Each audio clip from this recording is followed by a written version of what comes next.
Welcome to Let Me Fix This. Enjoy the video.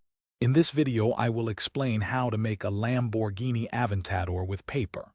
First, gather your essential materials like paper, scissors, and glue.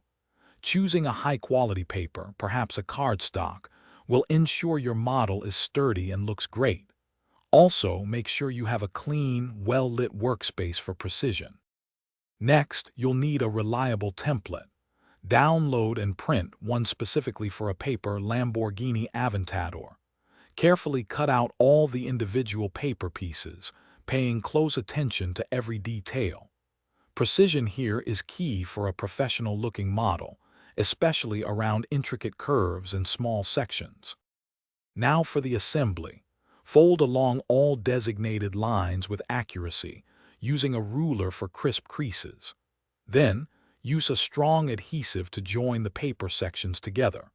Start by assembling the main body of the car, and then gradually add the smaller components like the side panels and roof. Finally, it's time for detailing and finishing touches. Add fine details such as headlights, taillights, and wheels to bring your Aventador to life. You might consider using markers or paint for color accents. Allow the glue to dry completely for a sturdy, long-lasting model you can proudly display. Thanks for watching. If you found this helpful, don't forget to like and subscribe.